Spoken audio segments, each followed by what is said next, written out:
Енді біз алдын саламыз. Алдына да осындай қағазымызды алып, бүктейміз. Мінекей. Енді осы жерден жоғар жақтан уже біз бастай береміз. Аны бұлай қойып қояйын.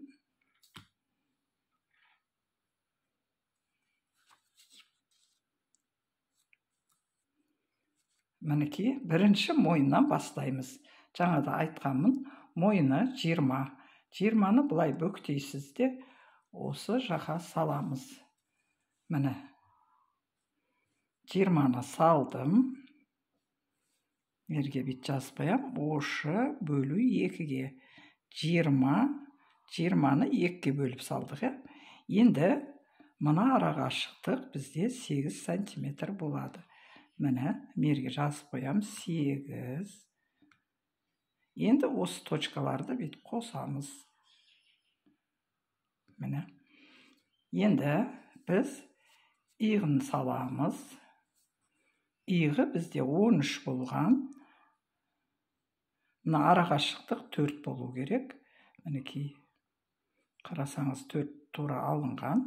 Енді осыны сызып аламыз. Мына жерге 4-ті жазып қояйын. Енді мына жерден 20 аламыз. Бұны да бұлай сызып аламыз параллельный қылып. Мына жаққа тізу қылып. Мына жерде 20 алдым, 20 алып сызып алдым. Енді міне жерге оғы қосамыз 3. Бұл 3 біздің емшегіміз. Оны қосып алып, міне 64-ге 3-ті қосып аламыз да, оны 2-ге бөлеміз. Қазір көрсетем сантиметрден. Мына жерде 64, міне мынау тұр. Енді біз осы жерге 3 қосамыз. 1, 2, 3. Мінекей, осы жерді біз бұлай белгілеп аламыз. Міне. Енді мына жерден біз түзу түсіреміз, тура арқасы сияқты. Мына жерден 3 немесе 2 аламыз. Мен 3 алып тұрмын. Өлшеп көрейік. 3-імізді, міне, сәл мынандай екен. Енді мына жерден 2 сантиметрімізді аламыз. Міне. Енді осы нүктелерді бір-біріне қосамыз. Міне бұлай келіп.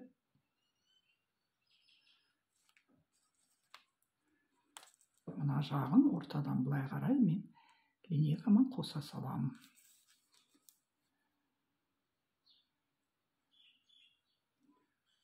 Мінекей, қосып алдық.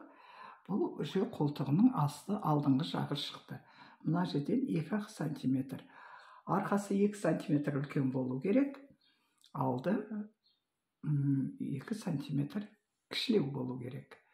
Мінекей, даже арқасына 3 сантиметр үлкен қоссаңыз да болады. Міне тура осылай алдыңыз. Енді біз осы жерден, мына жерден көйлектің ұзындығын аламыз. Дыпысыны аламыз. Байлаған жерге шейін бізде дыпысы 50 сантиметр деп көрсетіп тұрмыз. 50, 1, 2, 3, міне осы жерден болды. Енді осыны сызып аламыз. Мына жерге жазып қоям. Дыпысы қосамын 3-ті. Бұл тігу үшін иығынан 1 сантиметр, белінен 2 сантиметр тігіледі. Енді мерге жазам 30 бөлу 2-ге. Тура юбкада сияқты, арқасы да сияқты осылай аламыз. 51 бөлеміз 2-ге. Міне сантиметрмен көрсетейін. 51-ге тұр. Міне 51 бүктеп алдық. Енді осы жерден саламыз бұлай. 3 сантиметрді выточкаға қоямыз. Плюс 3. Міне. Енді осы нүктелерді бір-біріне қосатын боламыз. Бұл белі жіңішке адамға ұқсайды.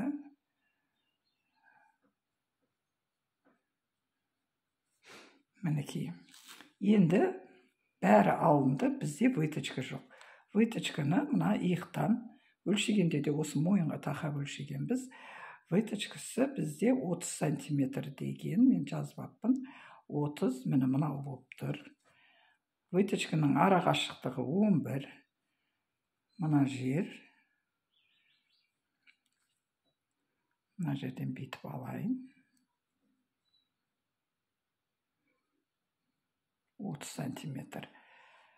Бұлай қарайда 11 аламыз. Енді осы выточканы сызамыз.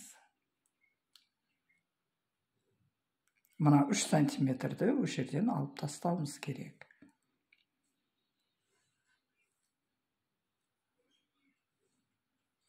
Мына жерден біз 7 сантиметрдей алып, мына точкаға қосамыз. Бұл жақтан наоборот 2-2-ден алып аламыз.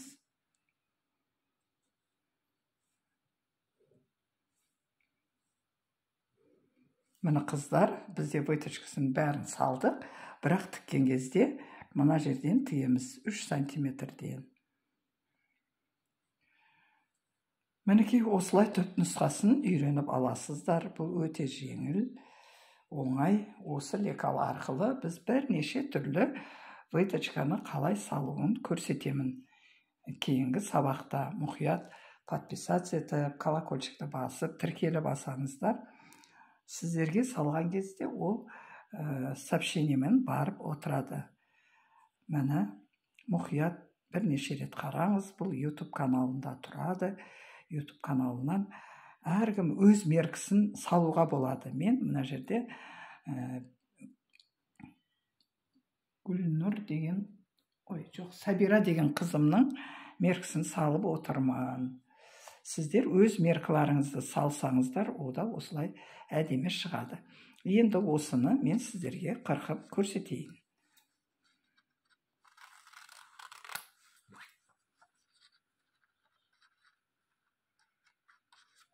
Мына жерде бізде тігіске қалып отыру керек.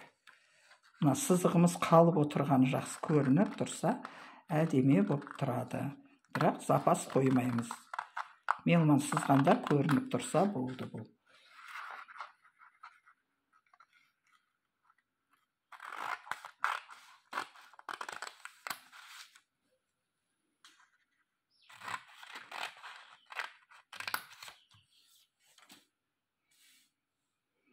Міне, көрсеңіз, осындай әдемі болып шықты. Мұқият қарасаңыздар, өте жеңіл.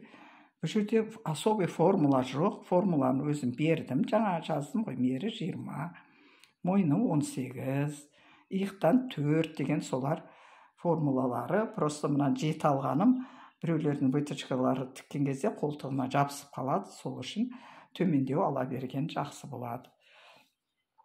Мені кескенін көрсеттім. Қазір енді ашып көрсетейін.